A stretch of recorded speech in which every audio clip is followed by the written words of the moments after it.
फिर आप सभी का स्वागत है। आप देख रहे हैं नमस्ते बिहार।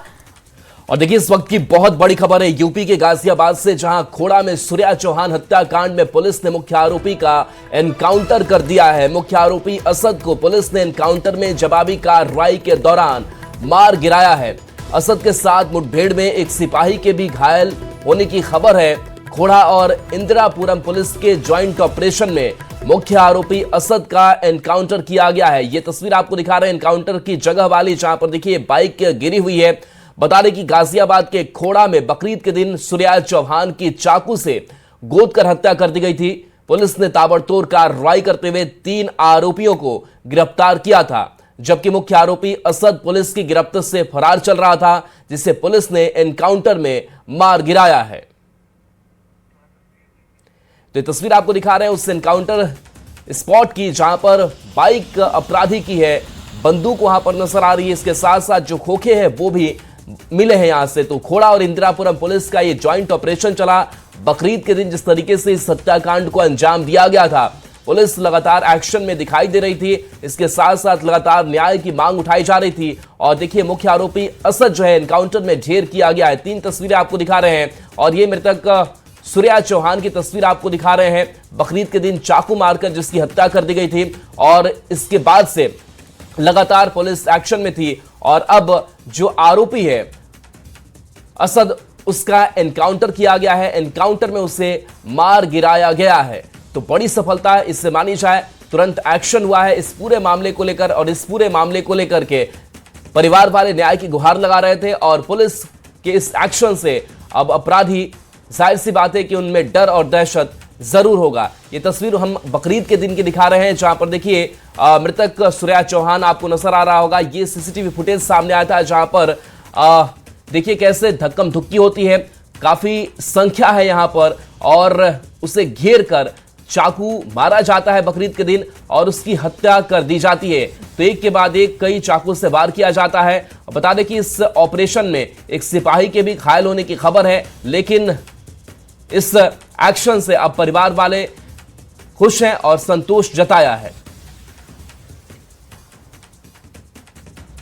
देखिए, थाना खोड़ा क्षेत्र के अंतर्गत 28 तारीख को एक दुखद घटना हुई थी, जिसके अंतर्गत असद नामक युवक के द्वारा सूर्या चौहान को चाकू मार दिया गया था। इलाज के दौरान सूर्या चौहान की मृत्यु हो गई थी। सूर्या चौहान के परिजनों के द्वारा दी गई तहरीर के आधार पर 5 अभियुक्तों को नामजद करते हुए FIR पंजीकृत की गई थी। पुलिस द्वारा तत्काल कार्रवाई करते हुए इसमें 3 अभियुक्तों को गिरफ्तार कर लिया गया था। इसमें जो मुख्य आरोपी था असद, वो फरार चल रहा था। उसके ऊपर 50,000 रुपये पुरस्कार की घोषणा की गई थी। आज पुलिस को ये सूचना प्राप्त हुई थी कि असद अपने कुछ साथियों से मिलने के लिए इस क्षेत्र में आने वाला है, और उनसे कुछ पैसे लेकर के वापस वो भागने की फिराक में था।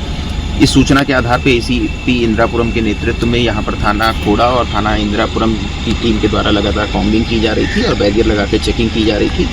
इसी क्रम में जब असद अपने एक साथी के साथ बाइक से आता हुआ दिखाई देता है, तो पुलिस टीम उसे रोकने का प्रयास करती है और उसे चेतावनी देती है, लेकिन उसने पुलिस टीम पर फायरिंग की। प्रतिरक्षा में, प्रत्युत्तर में पुलिस टीम के द्वारा जवाबी फायरिंग की जाती है, जिसमें असद को गोली लगती है। तत्काल असद को इलाज के लिए नज़दीकी अस्पताल में भर्ती कराया जाता है। इस पूरे एक्सचेंज ऑफ फायर में हमारे एक कांस्टेबल भी घायल होता है, जिसको नज़दीकी हॉस्पिटल में भर्ती कराया जाता है। इस पूरे प्रक्रम में इसका एक जो दूसरा साथी था वो भागने में कामयाब होता है, और जो यहाँ पर असद की बाइक है उसको बरामद किया गया है पुलिस के द्वारा, और जो पिस्टल का यूज़ किया है उसने, उसको भी पुलिस के द्वारा बरामद किया गया है। प्रकरण में आगे जो भी विधिक कार्रवाई है वो पुलिस के द्वारा की जा रही है। गाजियाबाद इंदिरापुरम का क्षेत्र है। तो तस्वीरों में आप देख सकते हैं जो असद है वह इसी बाइक से इसी क्षेत्र में आ रहा था। लगातार पुलिस इसकी चेकिंग कर रही थी। बकरीद के दिन असद ने सूर्य को लगातार चाकू से वार करके घायल कर दिया था, जिसके बाद सूर्य चौहान को नज़दीकी कोचिंग अस्पताल में भर्ती कराया था, जहाँ उसकी मौत हो गई थी। कल काफ़ी देर तक उसके घर के पास हंगामा रहा। जब तक सूर्य की बॉडी आई, उसको लेकर काफ़ी हिंदूवादी संगठनों में काफ़ी रोष देखा जा रहा था। लगातार जो परिवार की मांग थी वह एनकाउंटर की मांग की जा रही थी। तो तस्वीर में देख सकते हैं ये कच्चा रास्ता है, और पुलिस लगातार असद की मामले में चेकिंग कर रही थी और कॉम्बिंग कर रही थी। और जिस तरह से ये कच्चा रास्ता यहाँ से जो असद है वे भागता हुआ आया और इंदिरापुरम और खोड़ा पुलिस ने उसका पीछा किया और यहाँ पर आमने सामने की फायरिंग हुई। ये इसकी बाइक है, इस बाइक से असद था और वहीं तस्वीरों में आपको दिखाएं तो दूसरी तरफ जो हथियार है वह हथियार यहाँ पर मौजूद है। जो पुलिस ने उसने फायरिंग करी, जिसके बाद पुलिस की गोली लगती है। गोली लगने के बाद उसे नज़दीक अस्पताल में ले जाया जाता है। वहीं असद का जो एक साथी था वह भागने में फरार रहा। और चलिए आगे बढ़ते हुए आपके सामने खबर रखेंगे। प्रधानमंत्री मोदी आज सुबह 11 बजे रेडियो पर मन की बात करेंगे और मन की बात का ये 134वां एपिसोड होगा। पीएम मोदी भीषण गर्मी से बचाव पर अपनी बात रख सकते हैं। इसके साथ ही पेट्रोल डीजल के बचाव पर भी अपनी बात वो रख सकते हैं, क्योंकि पहले भी सार्वजनिक मंचों से और विदेशी मंचों से भी उन्होंने पेट्रोल डीजल बचत को लेकर बातें की हैं। सोना चांदी की बचत को लेकर उन्होंने बात की है, सोना चांदी की खरीदारी को लेकर चर्चा की है। तो माना जा रहा है कि गर्मी को लेकर, इसके अलावा पेट्रोल डीजल के बचाव को लेकर, युद्ध को लेकर, सेहत को लेकर बात वो कर सकते हैं। और मन की बात कार्यक्रम का ये 134वां एपिसोड होगा, जो कि आज 11 बजे प्रसारित किया जाएगा। तो सुबह 11 बजे रेडियो पर मन की बात कार्यक्रम आप सुन सकेंगे। भीषण गर्मी से बचाव पर कैसे चर्चा की जाएगी वो भी देखना होगा। क्या सलाह प्रधानमंत्री नरेंद्र मोदी देते हैं? सेहत को लेकर भी प्रधानमंत्री नरेंद्र मोदी हमेशा बातें करते रहते हैं। किस तेल का आपको खाने में इस्तेमाल करना है, कैसे आप सेहतमंद रह सकते हैं, क्या खा सकते हैं, क्या नहीं खा सकते हैं, कैसे आप फिट रह सकते हैं, खेल खिलाड़ी और इसके अलावा पेट्रोल डीजल के बचाव पर वो चर्चा कर सकते हैं। तो देश के अलग अलग मुद्दों को लेकर बातें हो सकती हैं। अलग अलग लोगों का जिक्र प्रधानमंत्री नरेंद्र मोदी मन की बात कार्यक्रम में चर्चा करते रहते हैं, जिनसे लोग प्रेरणा ले सकते हैं, जिनके बारे में प्रधानमंत्री नरेंद्र मोदी चर्चा करते हैं। तो माना जा रहा है कि वही कॉमन मुद्दे होंगे जिस पर प्रधानमंत्री नरेंद्र मोदी आज चर्चा करने वाले हैं मन की बात कार्यक्रम में। और देखिए, पीएम मोदी के मन की बात के साथ ही बीजेपी टिफिन बैठक करेगी। टिफिन बैठकों से बीजेपी सामाजिक समरसता का संदेश देगी। यूपी के सभी बीजेपी सांसद और यूपी से केंद्र में मंत्री, यूपी सरकार के मंत्री, बीजेपी विधायक और पदाधिकारी पीएम मोदी के मन की बात कार्यक्रम के बाद टिफिन बैठकों में मौजूद रहेंगे। एक दूसरे के टिफिन से भोजन करेंगे और सामाजिक एकजुटता का संदेश देंगे। यूपी के सभी 1918 मंडलों पर टिफिन बैठकें होंगी।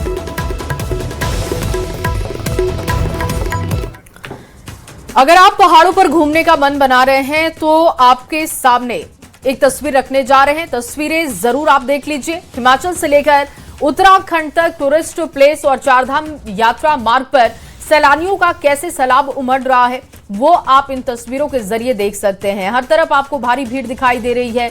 जोशीमठ के पास बद्रीनाथ हाईवे पर 7 किलोमीटर लंबा जाम लगा है। केदारनाथ की बात की जाए तो पैदल मार्ग पर श्रद्धालुओं और घोड़े खच्चरों की भीड़ से आवाजाही मुश्किल है। इसके अलावा देखिए, नैनीताल, कैची धाम और मनाली में भी सड़कों पर वाहनों की भारी भीड़ दिखाई दे रही है। गर्मी से राहत की तलाश में लोग पहाड़ों का रुख कर रहे हैं, लेकिन पहाड़ों पर उन्हें घंटों ट्रैफिक जाम से जूझना पड़ रहा है। ये अलग अलग जगहों की तस्वीरें आपको पहाड़ों की दिखा रहे हैं, जिसमें आप देखिए जोशीमठ, बद्रीनाथ, केदारनाथ, रुद्रप्रयाग, नैनीताल और मनाली की तस्वीर, जहां पर लोगों की आवाजाही बढ़ने की वजह से अब लोगों को परेशानी का सामना करना पड़ रहा है। समर वेकेशन भी है, ऐसे में लोग अपने बच्चों के साथ भी यहां पर रुख कर रहे हैं। दूसरी तरफ चारधाम यात्रा, उस मार्ग पर भी काफी भीड़ है। तो पहाड़ों पर अगर जाने का प्लान है तो इन तस्वीरों को देख लीजिए और उसके बाद अपनी प्लानिंग कीजिए, क्योंकि अगर आप जाते हैं तो वहां पर आपको ट्रैफिक जाम से जूझना पड़ सकता है। लोग गर्मी से बचने के लिए मैदानी इलाकों से पहाड़ों की तरफ रुख कर रहे हैं, लेकिन पहाड़ों पर इस वक्त भारी भीड़ की वजह से लोगों की परेशानियां बढ़ चुकी हैं।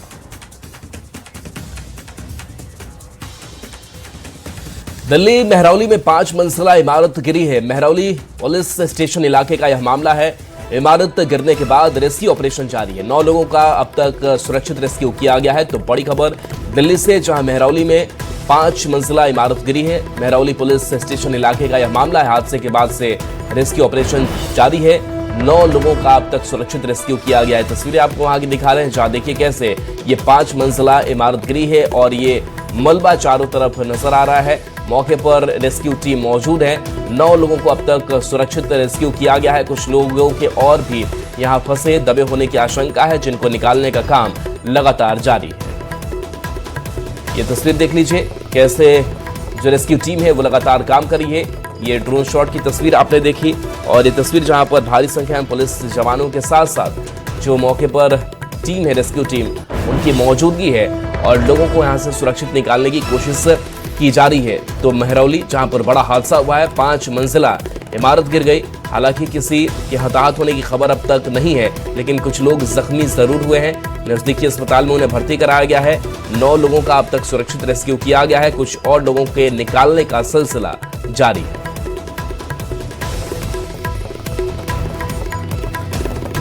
और चलिए अब आपके सामने एक और बड़ी खबर रखते हैं। आरा से ये बड़ी खबर, भोजपुर साइबर पुलिस को बड़ी कामयाबी लगी है। गेमिंग ऐप के जरिए लोगों से ठगी करने वाले गिरोह का खुलासा हुआ। 8 करोड़ के अवैध लेन देन का खुलासा किया गया और पटना से 9 आरोपियों की गिरफ्तारी भी कर ली गई है। देखिए, 46 मोबाइल, 7 लैपटॉप समेत कई सामान इनसे बरामद किए गए हैं, जिनकी जानकारी जुटाई जा रही है। इनका नेटवर्क कितना फैला हुआ है, नेक्सस कहां तक है, इन तमाम बातों की अब पड़ताल की जा रही है। पटना से 9 आरोपियों की गिरफ्तारी की गई है। 46 मोबाइल, 7 लैपटॉप, कई सामान इनसे जब्त किए गए हैं। बड़ी संख्या में लोगों को ठगी का शिकार बना चुके हैं। भोजपुर साइबर पुलिस को बड़ी कामयाबी मिली है। बैक टू बैक कई शिकायतें मिलने के बाद साइबर पुलिस एक्शन में दिखाई दे रही है। 8 करोड़ के अवैध लेन देन का खुलासा कर चुकी है। इसके साथ ही 9 लोगों की गिरफ्तारी हो चुकी है। गेमिंग ऐप के जरिए लोगों का ठगी का शिकार ये गिरोह बना रहा था। पटना से बड़ी खबर, जहां यात्री के हैंडबैग से कारतूस बरामद हुआ है। XBIS मशीन पर हैंडबैग में कारतूस मिला है। 380 MK2 लाइव राउंड और 5 से 9 mm कारतूस बरामद किया गया है। यात्री को पुलिस के हवाले किया गया है। हवाई अड्डा थाना में मामला दर्ज कर कार्रवाई जारी है। तो बड़ी खबर पटना से, जहां 5-9 mm कारतूस बरामद किया गया है। कार्रवाई इस मामले में जारी है। यात्री को पुलिस के हवाले किया गया है।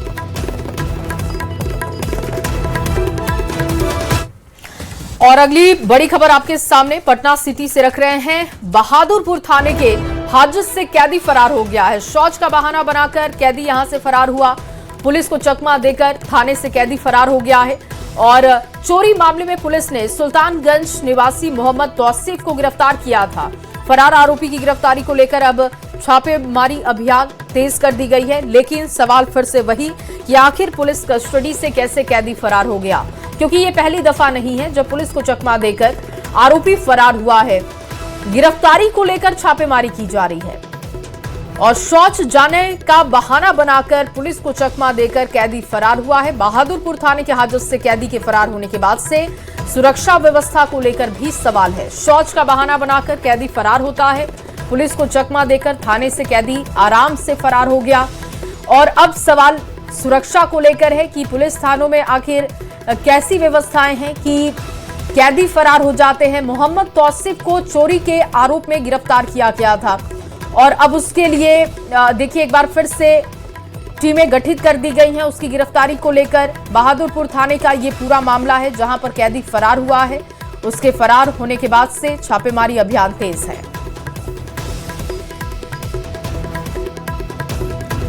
खबर आरा से है, जहां शादी समारोह के दौरान हर्ष फायरिंग में एक युवक घायल हो गया। घटना नारायणपुर थाना क्षेत्र के ढेरी गांव की है। शादी समारोह के दौरान किसी ने फायरिंग शुरू कर दी। फायरिंग के दौरान गोली सीधे युवक को जाकर लगी, जिसके बाद युवक का अस्पताल में भर्ती कराया गया, जहां गंभीर हालत में उसे पटना रेफर किया गया।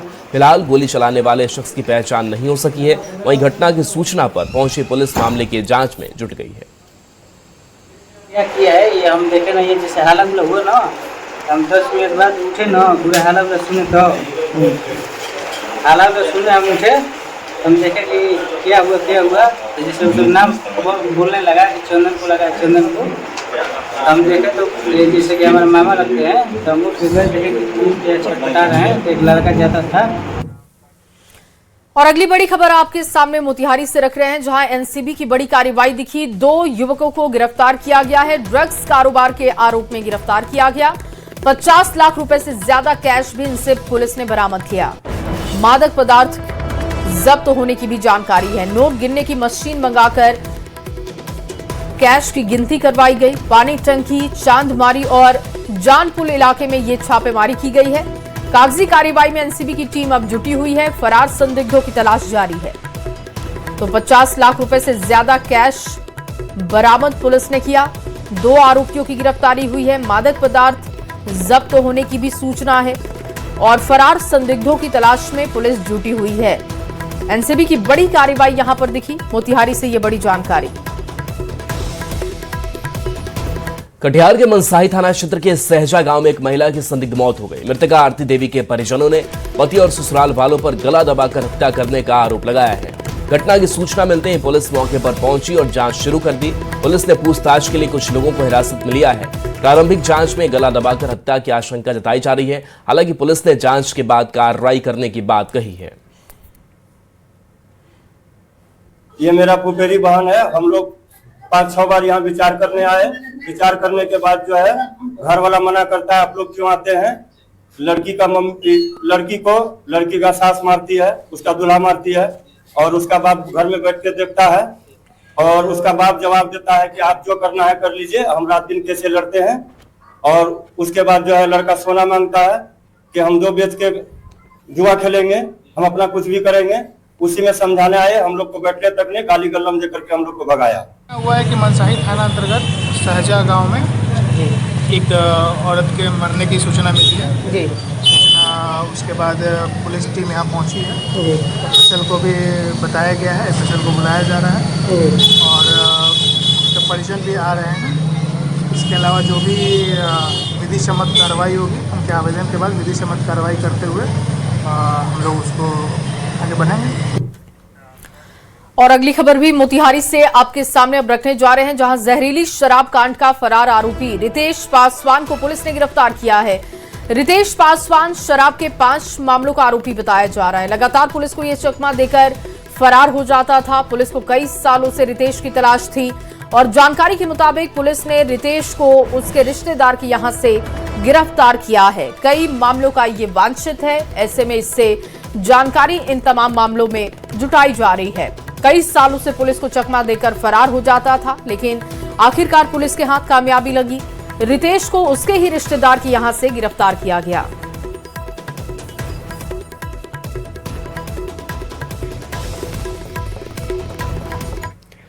झारखंड में राज्यसभा चुनाव को लेकर सियासी सरगर्मी तेज है। जहां एक तरफ बीजेपी अपने उम्मीदवार की जीत की कवायद में जुटी है, तो वहीं महागठबंधन में भी राज्यसभा की दोनों सीटों पर बहुमत के आंकड़े होने के बाद भी माथापच्ची दिख रही है। सवाल उठ रहे हैं कि कांग्रेस की तरफ से कौन उम्मीदवार होगा और क्या उससे महागठबंधन का पूरा सपोर्ट मिलेगा।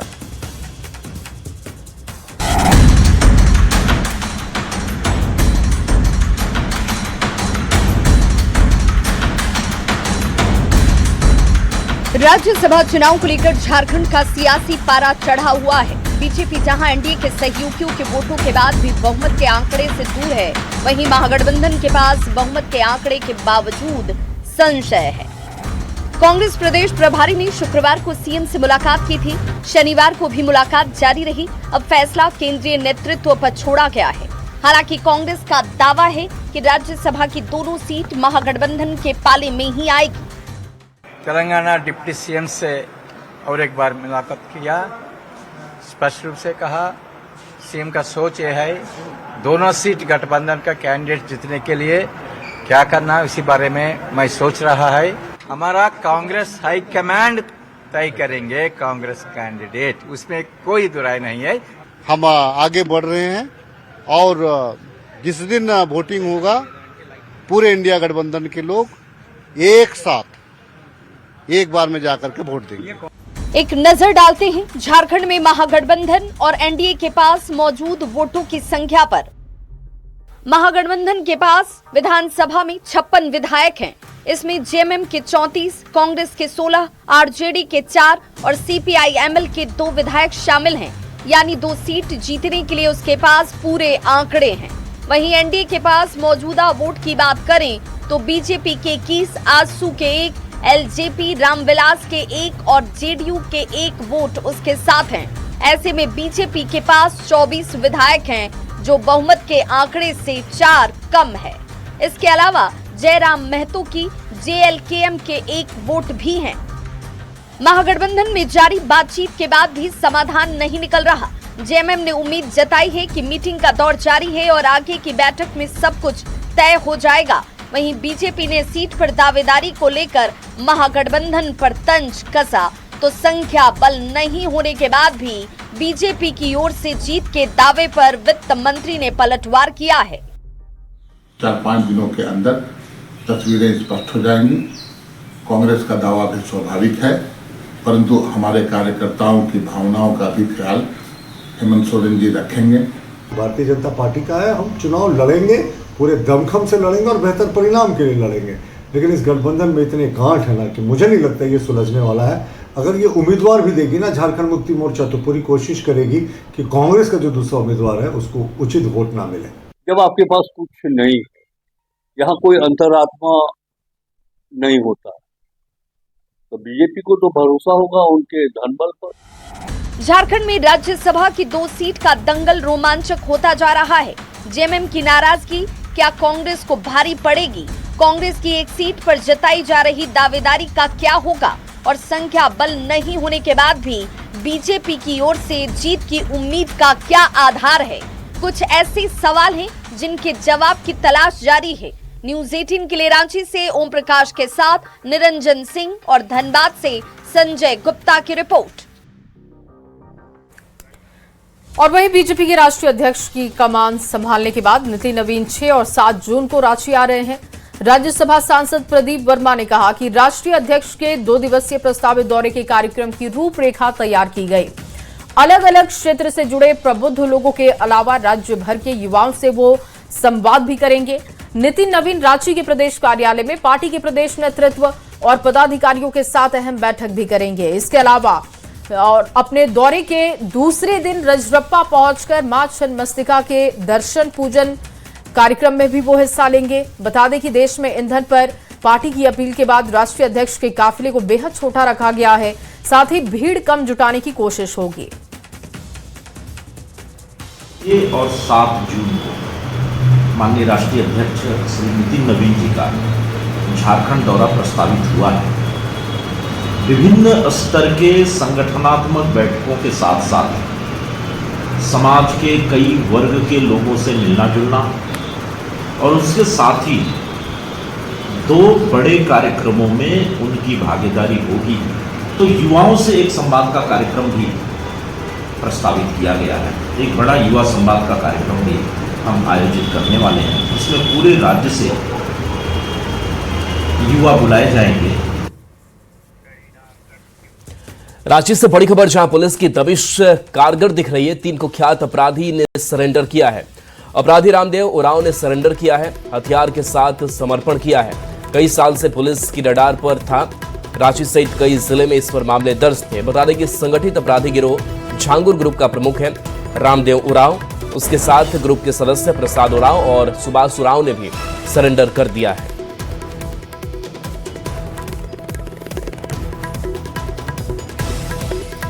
और अगली खबर गोड्डा से, जहां बसंत राय के गेरुआ नदी में एक विशालकाय मगरमच्छ दिखने से हड़कंप की स्थिति बन गई। मगरमच्छ को नदी में तैरते हुए देखते ही सूचना पर लोगों की भारी भीड़ वहां पर जमा हो गई और इसके बाद वन विभाग की टीम भी तत्काल मौके पर पहुंचे स्थिति का जायजा लिया। वन विभाग के अधिकारियों ने लोगों से नदी के किनारे न आने की अपील की है। इसके साथ ही वन विभाग की टीम लगातार क्षेत्र में निगरानी कर रही है। मगरमच्छ के दिखने के बाद ग्रामीणों में डर का माहौल भी दिख रहा है। खासतौर पर नदी किनारे रहने वाले लोगों और मवेशी पालकों की चिंता बढ़ चुकी है। प्रशासन ने लोगों से अफवाहों पर ध्यान न देने की अपील की है।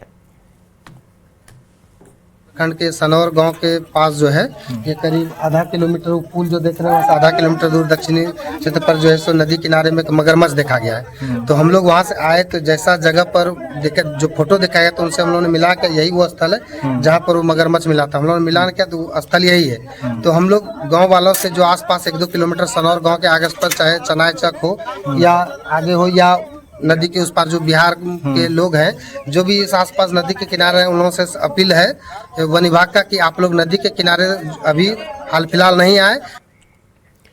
खबर चाईबासा से है, जहां जंगली भालू का आतंक देखने को मिल रहा है। 2 दिनों में लगातार 2 घटना सामने आई है, जबकि एक सप्ताह में भालू के हमले की 3 घटना हुई है। मझगांव क्षेत्र के आसनपाट पंचायत के सदम सुइया गांव में एक शख्स पर भालू ने हमला किया।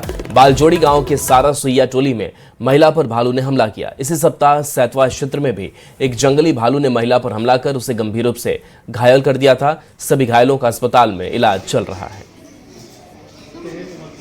बालजोड़ी हटगमरी, हम लोग बालजोड़ी हटगमरी तरफ, बालजोड़ी हटगमरिया से। हाँ, सुबह को काटा है ना? हाँ, सुबह 5 बजे। अभी कैसे स्थिति है? अभी सिलाई कर दिया, तो सिलाई कर दिया तो फिर अभी बोल रहा है कि टाटा लेके जाओ बोल रहा है। और फिलहाल इस बुलेटिन में बस इतना ही। बाकी की तमाम खबरों के लिए आप देखते रहिए न्यूज़ 18 बिहार झारखंड।